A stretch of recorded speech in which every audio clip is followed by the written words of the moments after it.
कुछ लोग ऐसे होते हैं जो बेवक्त मौत को भी बदल देते हैं। इतना खून देख के लगता है इसे बड़ी बेरहमी से मारा है। सर, ये खून उसका नहीं। क्या मूवी की कहानी अपने फर्स्ट हाफ से सेकंड हाफ में ज्यादा बेटर थी? मूवी में हॉलीवुड का खेल कब दिखने लगता है? Hello friends, welcome back to your favourite YouTube channel. मैं आपका दोस्त और होस्ट रोहित नारवारा। आज मैं आपके लिए स्टारडम से भरी मूवी केजीएफ चैप्टर 2 के बारे में कई सारी इंटरेस्टिंग बातें लेके आया हूँ। तो चलिए शुरू करते हैं बातों का सिलसिला। El Dorado, last city of gold, पश्चिम देशों का एक मिथक। इसी एल डोराडो से शुरू करते हुए एक लेखक कहानी सुनाना शुरू करता है। 1951 से शुरू हुई ये कहानी केजीएफ यानी कोलार गोल्ड फील्ड्स की कहानी है।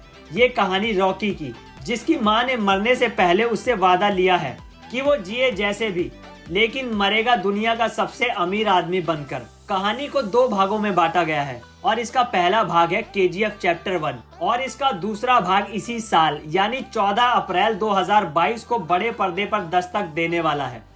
तो चलिए दर्शकों, दूसरे पार्ट से पहले थोड़ा आप सभी को रिवाइंड मोड पर लेके चलते हैं और इसके पहले भाग की कुछ बातें बताते हैं। इंटरवल से पहले कसी हुई स्क्रिप्ट वाली ये मूवी इंटरवल के बाद हॉलीवुड की किसी जेल ब्रेक मूवी और नाजी कैंप वाली किसी मूवी का मिक्सचर होता जाता है। लेकिन इसका मतलब ये ना लगाए कि इस मूवी का मजा किरकिरा हो जाता है, बल्कि ये कहना बिल्कुल सही होगा कि सेकंड हाफ फर्स्ट हाफ से बेहतर थी। प्रशांत नील का डायरेक्शन लाउड और यूनिक हुए बगैर ही अच्छा है। स्क्रिप्ट भी उनकी ही है। स्क्रिप्ट में सारे मूवी मसाले डले हुए थे और यकीनन इसके दूसरे भाग में और भी मसाला होगा, बल्कि मेरी माने तो डायरेक्टर साहब पूरी की पूरी मसालेदानी ही डाल देंगे। केजीएफ 2 में पिछली मूवी की तरह ही बैकग्राउंड म्यूजिक होगा। बैकग्राउंड म्यूजिक फिल्म को और निखार देता है। ऐसी नॉन लीनियर, मतलब कि कभी फ्लैशबैक की और कभी इस वक्त की बात करने वाली मूवीज में बैकग्राउंड म्यूजिक का बहुत अहम रोल होता है और ये फिल्म के टूटे हुए हिस्सों को आपस में जोड़ता है। जैसे इस फिल्म में माँ बेटे के रिश्ते वाले सीन्स में आप केवल बैकग्राउंड थीम से ही इमोशनल हो जाते हैं। बता दे दर्शकों, इस मूवी में आपको हमेशा ही 80 के दशक के अमिताभ और अमिताभ की मूवी याद आएंगी। कई बार ऐसे सीन्स आएंगे जो बेशक जानबूझकर कॉपी नहीं किया गया है, लेकिन 80 की दशक की याद जरूर दिलाएंगी। जैसे अग्निपथ वाला अमिताभ, जब बैकग्राउंड में कविता और फोरग्राउंड में गुंडों की कुटाई चल रही होती है। एक और बार गुंडों की दरवाजा बंद करके कुटाई दीवार की याद दिलाती है। भगवान को नहीं बल्कि माँ को मानने वाली बात नास्तिक की याद करवाती है। दरअसल ये पुरानी मूवी ही 80 के दशक की मसाला फिल्म पर है, लेकिन फिर भी पुरानी नहीं लगती, यानी नए और पुराने के बीच बैलेंस बनाकर चलेगी। फिल्म में यश रॉकी के रोल में दिखने वाले हैं और ये फिल्म साल 2018 में आई केजीएफ की ही सीक्वल है, जिसमें उसके आगे की कहानी दिखाई जाने वाली है। जिस वक्त इसका फर्स्ट पार्ट रिलीज हुआ था, इसने सिल्वर स्क्रीन पर तूफान मचा दिया था। फिल्म न सिर्फ कन्नड़ भाषा में बल्कि हिंदी समेत सभी भाषाओं में हिट साबित हुई थी।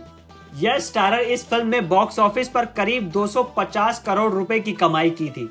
इस फिल्म के दूसरे पार्ट में संजय दत्त, यश, रवीना टंडन, श्रीनिधि शेट्टी, प्रकाश राज के साथ कई कलाकार भी नजर आने वाले हैं। इस साल सिनेमा घरों में रिलीज होगी। अगर संजय के किरदार के बारे में बात करें तो दर्शकों, आपके चहीते बाबा संजू बाबा मेन विलेन का किरदार निभाएंगे। उनके कैरेक्टर का नाम होगा अधीरा। दत्त इससे पहले अग्निपथ में कांचा चीना जैसे विभत्स किरदार निभा चुके हैं। केजीएफ 2 के बारे में बात करते हुए संजय ने एक मीडिया इंटरेक्शन में बताया कि उनका ये किरदार एवेंजर्स एंड गेम के सुपर विलन थैनोस के तर्ज पर होगा। हालांकि जब तक ये फिल्म रिलीज नहीं हो जाती, तब तक संजय की इस स्टेटमेंट को एक्साग्रेशन की कैटेगरी में रखा जाएगा। दर्शकों, अब मैं लेता हूँ आप सभी से इजाजत और इसी के साथ खत्म करता हूँ बातों का सिलसिला। लेकिन आप बस हम पर एक मेहरबानी कीजिए, इस वीडियो को लाइक और शेयर कीजिए। और हम कहाँ भागे जा रहे हैं, हम फिर मिलेंगे एक नई वीडियो के साथ यहीं इसी चैनल बॉलीग्रैड स्टूडियोज पर। धन्यवाद।